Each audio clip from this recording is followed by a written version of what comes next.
Good morning to all of you. Most welcome to all of you on my YouTube channel Success Mantra classes Patna. जी हाँ, आप सभी को स्वागत है सक्सेस मंत्रा क्लासेस पटना में। चलिए आज हम लोग इंग्लिश का चर्चा बिल्कुल जीरो से स्टार्ट करेंगे। इंग्लिश के बारे में समझेंगे कि इंग्लिश है क्या, क्यों जरूरी है, क्या है इसके कंसेप्ट्स, सारा चीज हम लोग चर्चा करेंगे बिल्कुल जीरो से। उम्मीद है ये वीडियो आप लोगों के लिए बहुत ही यूजफुल होगा और इसे शेयर सब्सक्राइब अपने दोस्तों और कलीग्स के साथ करते रहिए। चलिए आज हम लोग चर्चा इंग्लिश पे करेंगे।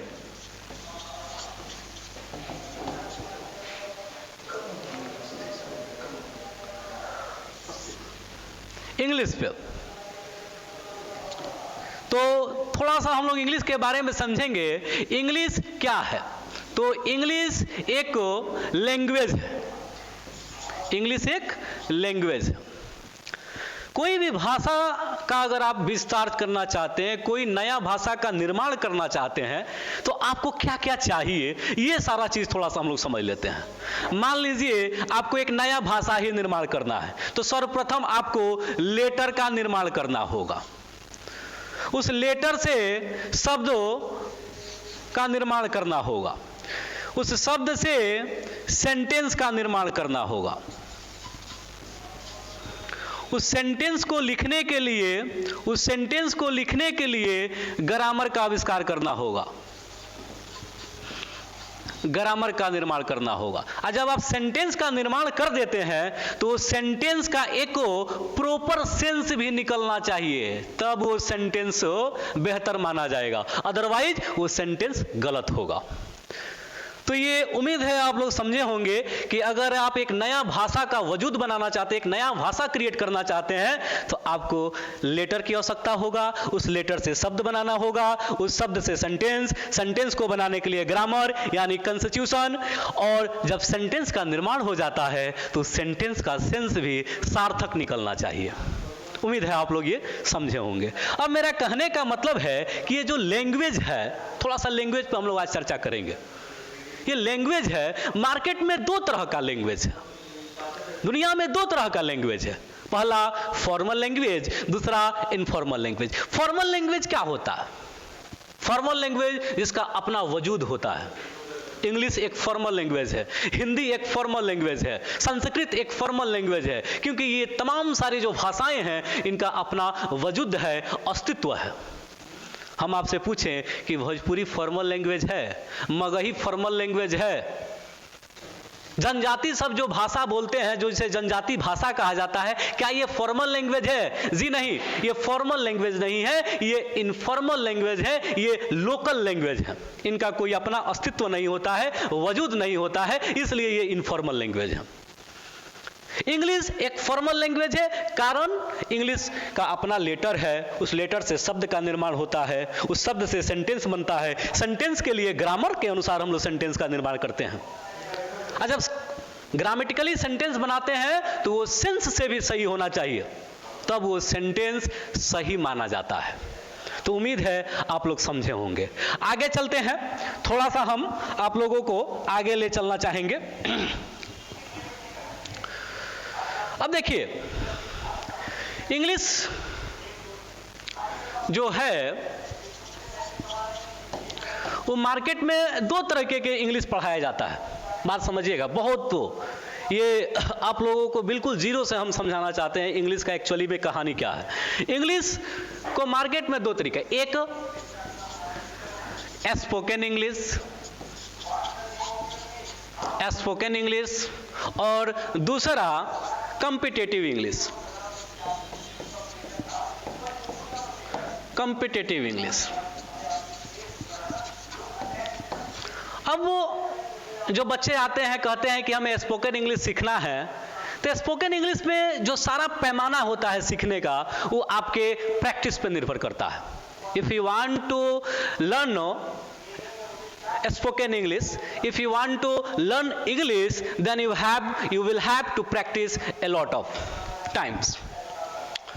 चलिए, तो ये प्रैक्टिस का खेल है। आप जितना प्रैक्टिस कीजिएगा अपने दोस्तों के साथ, अपने मित्रों के साथ, अपने घर में, जितना प्रैक्टिस कीजिएगा, टूटी फूटी इंग्लिश बोलना शुरू कीजिएगा, पहले इंग्लिश बोलिएगा। What is English? It is a combination of Hindi और English, that is called English. पहले इंग्लिश बोलना होगा, यानी हिंदी में बहुत सारे इंग्लिश के शब्दों को इस्तेमाल करना होगा, आदत डालना होगा। If you want to improve your English, if you want to improve your spoken English, your communication skill in English, that is the only way to improve your English. Practice practice practice with your friends, with your family. आगे चलते हैं competitive English पे। Competitive English sir क्या है? Competitive English में दो चीज बड़ा महत्वपूर्ण हो जाता है। कॉम्पिटिटिव इंग्लिश में दो चीज बड़ा महत्वपूर्ण हो जाता है, एक ग्रामेटिकल स्ट्रक्चर और दूसरा सेंस। ये बाबू both are necessary, both are necessary, both are necessary in a competitive English. आप कहिएगा ये सर समझ में नहीं आया, थोड़ा सा इसको आप एग्जाम्पल देकर हमें समझाइए। बिल्कुल हम समझाएंगे, धीरज धरो। ग्रामेटिकल स्ट्रक्चर, ये स्ट्रक्चर को शॉर्ट फॉर्म में लिख दिए हैं बाबू।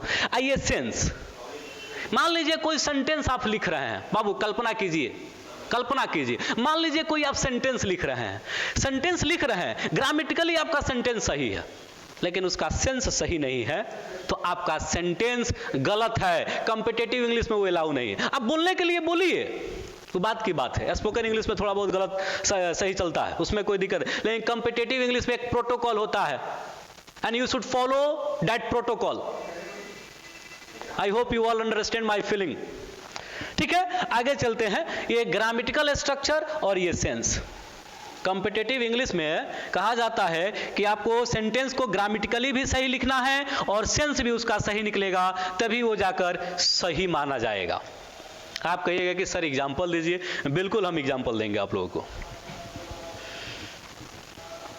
चलिए आगे चलते हैं। एग्जाम्पल हम लोग लेते हैं,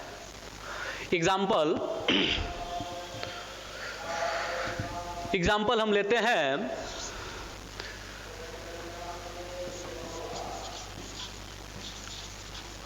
honesty is the worst policy.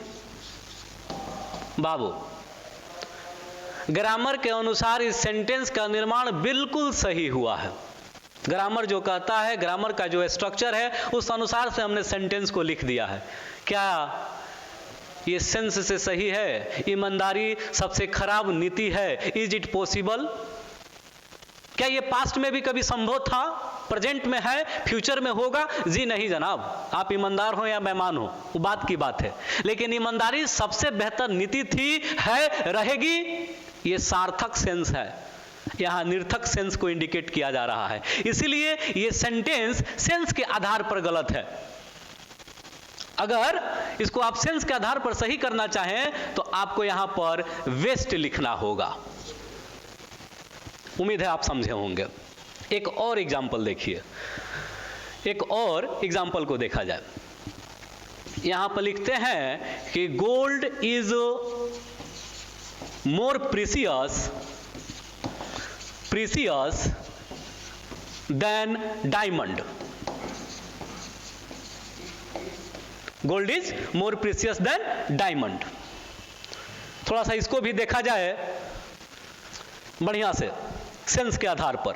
ये ग्रामेटिकली हम सर सही लिखे हैं, ये सब्जेक्ट है, वर्ब है, ये कंपैरिजन किया जा रहा है, कंपैरेटिव डिग्री है, ये तुलनात्मक कंजंक्शन है, ये आगे दूसरा पक्ष है, बिल्कुल सही है। हम ये आप लोगों को एश्योरेंस दे रहे हैं कि ये स्ट्रक्चर के अनुसार पे सही है, लेकिन इसका सेंस सही है? जी नहीं, सेंस गलत है। सोना कैसे डायमंड से महंगा हो सकता है? कभी पॉसिबल हो ही नहीं सकता है। यानी gold is more precious then diamond, यानी सोना अत्यधिक कीमती है डायमंड से, गलत है। भूत, प्रेजेंट और भविष्य तीनों में ये कहीं ना कहीं गलत है। अगर इसको आपको सही बनाना है तो यहां पर डायमंड करना होगा और यहां पर गोल्ड करना होगा। अब ये सेंटेंस 110% सही है, कोई दिक्कत नहीं है। उम्मीद है आप लोग समझे होंगे। चलिए कुछ और एग्जाम्पल हम आप लोगों को दिखाते हैं। कभी कभी क्या होता है कि सेंटेंस ग्रामेटिकली रॉन्ग होता है, ग्रामेटिकली रॉन्ग होता है। हम लोगों को लगता है कि वाह सेंस बहुत बढ़िया निकल रहा है तो सही है। नहीं, देखिए यहाँ पर हम लिखते हैं एक एग्जाम्पल कि Deepika's leg is better than Alia's leg. Deepika का सॉरी थोड़ा सा यहां पर ये हुआ,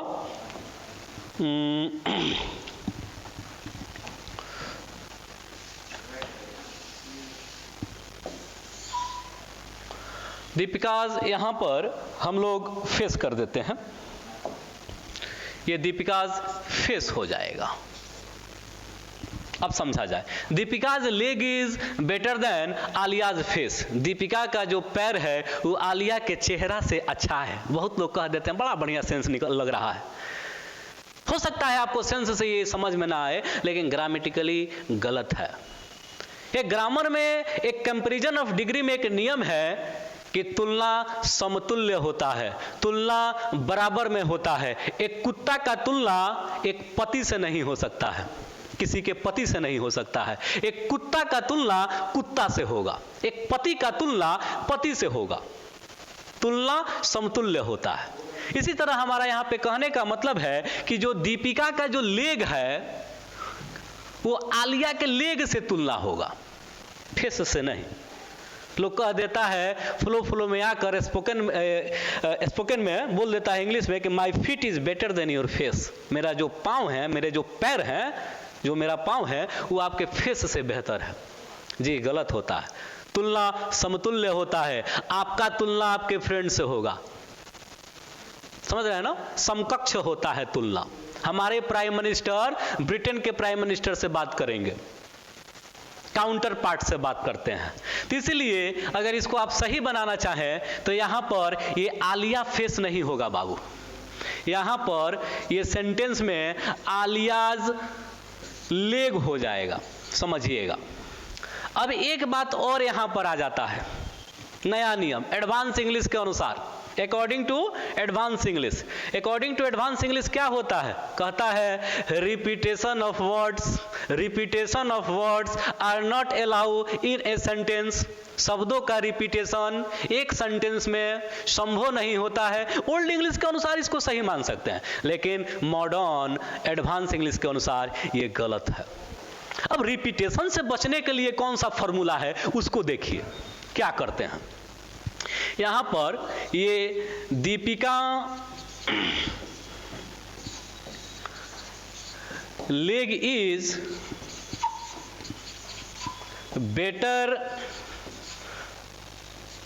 बेटर देन आलियाज कर दीजिए, आलियाज कर दीजिए, ठीक है। आलियाज करने से ही समझने वाला जो समझदार होगा, मूर्ख तो नहीं समझेगा, समझने वाला समझ जाएगा कि यहाँ आलिया के लेग को इंडिकेट किया जा रहा है। कहीं ना कहीं इस लेग को स्किप कर दिया जाता है, हिडन कर दिया जाता है, छुपा दिया जाता है। ये एडवांस इंग्लिश के अनुसार आप क्या सीखे हैं बाबू? ऑब्जर्वेशन बहुत जरूरी है। If you want to be a successful person in your life, then you have to observe in every sector, in every time. एक बात यहां पर, Deepika's leg is better than Alia's. Deepika का लेग आलिया के लेग से बेटर है, या आलियाज कहने पे ही वो भाव आ जाएगा। एक तो आप एक शब्द कम कर दिए, दूसरा थोड़ा सा स्टैंडर्ड हो गया। मॉडर्न इंग्लिश क्या है? कम शब्दों में बहुत कुछ कह जाना, यही तो मॉडर्न इंग्लिश का कमाल है। तो उम्मीद है आप लोग समझे होंगे। यहाँ स्किप हम लेग को किए हैं, क्यों किए हैं? क्योंकि रिपीट हो रहा था एक ही सेंटेंस में, इसलिए। तो उम्मीद है आप लोग समझे होंगे। ये सेंटेंस ग्रामेटिकली गलत था, सेंस से भले कहने में आप लोगों को अच्छा लग रहा हो, वो बात की बात है। इसको हम ग्रामेटिकली सही कर दिए हैं। कंपैरिजन ऑफ डिग्री का ये नियम है, ठीक है, तो हमारा समझाने का मकसद यही था कि कॉम्पिटिटिव इंग्लिश में सेंटेंस तभी सही होगा जब वो ग्रामेटिकली और सेंसली दोनों रूप से सेंटेंस सही होगा। उम्मीद है आप लोगों को ये वीडियो अच्छा लगा होगा। अगर अच्छा लगता है शेयर, सब्सक्राइब, कमेंट बिल्कुल कंजूसी मत कीजिए, दबा कर कीजिए। ठीक है, मिलते हैं नेक्स्ट वीडियो के साथ। उसमें हम चर्चा करेंगे language, what is language, kinds of language, और आगे बढ़ते चलेंगे। ठीक है, thank you to all of you to watching my video.